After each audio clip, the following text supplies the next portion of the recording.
So, ang tinatanong ko, ano ang pagkakaiba ng drug pusher na yun lang ang kanyang trabaho?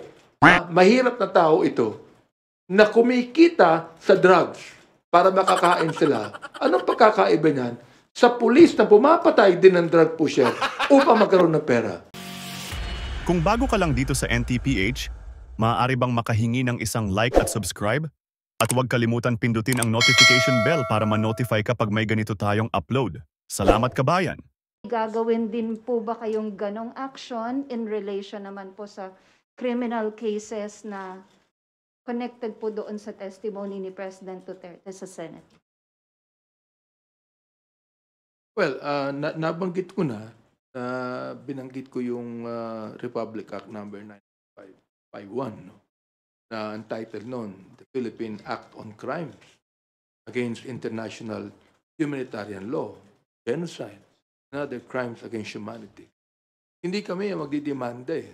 I mean, sa amin po, sa Quadcom sinabi namin po ulit-ulit we just want justice to be done.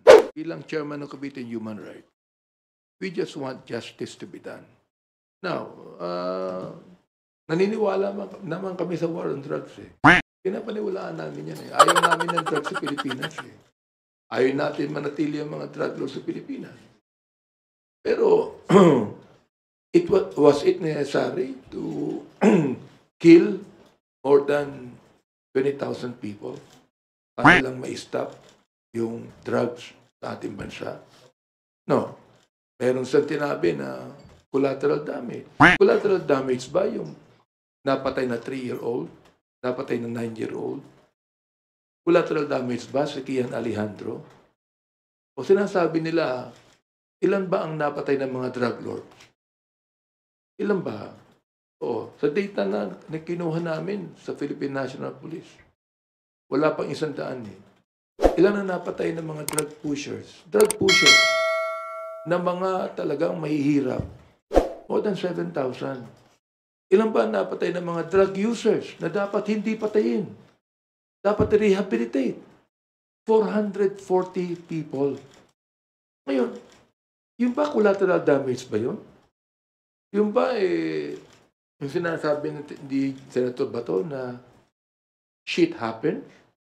Yung ba shit happens lang ba yun? May pambihira naman buhay ito.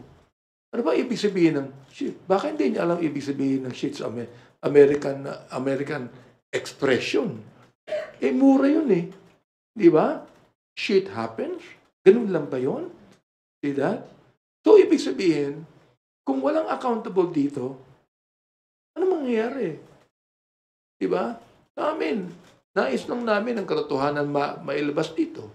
Oo, para makapagpagawa kami ng mga batas na hindi na maaaring mangyari pa ang extrajudicial killings. Nag-file na nga kami ng unang-unang bill tungkol dyan na making extrajudicial killings a heinous crime. Yun na yung aming pinail Oo. Kaya bahala na po yung mga agencies po natin na mag-imbestiga. Dahil kami po, in aid of legislation yan. Sinabi ko na rin po, in aid of prosecution. Bakit po? We're not the one prosecuting. But we are telling the prosecutors, we are telling DOJ, yan na. Naimbestiga na kami. Alam nyo na kung sino may kasalanan. Kayo na ang bahala mag-prosecute. Sapagkat kami, ito lang ang maaari namin gawin.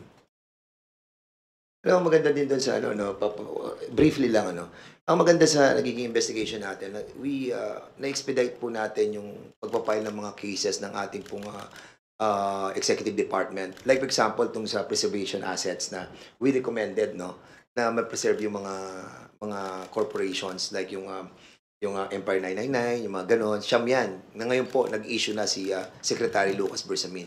And we are so happy that all the evidences that we have gathered have been submitted to them for their perusal. At nagkaroon po tayo ng positive reaction. Maraming salamat po. Sir, dun sa issue ng criminal cases, gagawin niyo rin yun? Magta-turn over din kayo ng documents?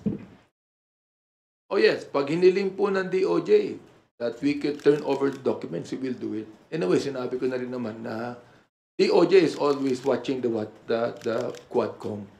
At talagang public naman lahat ng mga dokumentong ito. So, they could be able to get that. Dahil kami naman, we cannot even prosecute. So, talagang in aid of legislation lamang kami. So, commendatory lang kami. Para sabihin namin sa DOJ, ito lahat ng mga documents, kayo na bahala rito. What are you gonna do about this? Isang maganda nangyari doon, nagkaroon ng para siyang liaison officer dito.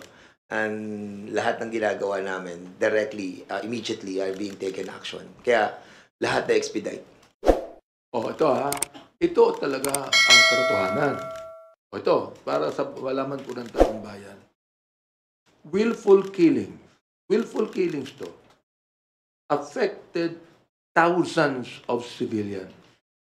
Ang sabi nga po ng ICC, ang estimate ng napatay from 12,000 to 30,000 deaths between July 2016 and March 2019 alone. O sabihin na natin na maraming napatay ng mga drug pushers. Sabihin na natin. Kaya sabi ko kanina, ilan ba napatay na drug lords? Ilan ba napatay na drug lords? Okay. Si Kerwin Espinosa, na sinasabi po ng PIDEA na drug lord, nakakawala pa ngayon . Okay. Nakakapagtaka.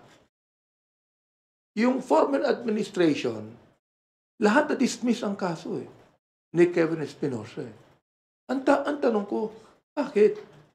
Sinabi ng PIDEA hanggang ngayon, nasa drug list pa ang pangalan ni Kevin bilang drug lord. Ba't pa siya nakakawala?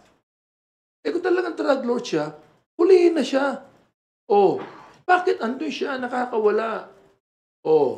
Napatay ba? Hindi. Sinong napapatay?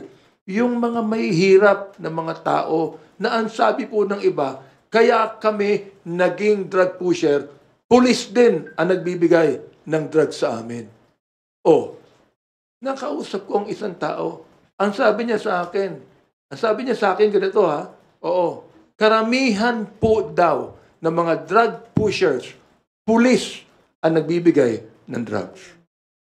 Ano pong ibig sabihin nun? Di ba? Alam natin na sinabi ng ating Pangulo na ako ang responsable. Huwag niyong pagbintangan ng mga kapulisan ko. Ba't niya minumura yung mga pulis? Ba't pinabayaan niya? Sino ba nag-utos na patayin? Shoot them dead. Sino ba nagsabi nun? Siyempre na-involved din ang mga kapulisan natin. Yun naman pala ang sabi ng leader natin. Commander-in-chief pa natin yan. Titirahin na natin to. May reward pa. So, ang tinatanong ko, ano ang pagkakaiba ng drug pusher na yun lang ang kanyang trabaho? Mahirap na tao ito na kumikita sa drugs para makakain sila. Anong pagkakaiba niyan sa pulis na pumapatay din ng drug pusher upang magkaroon ng pera? Anong pagkakaiba?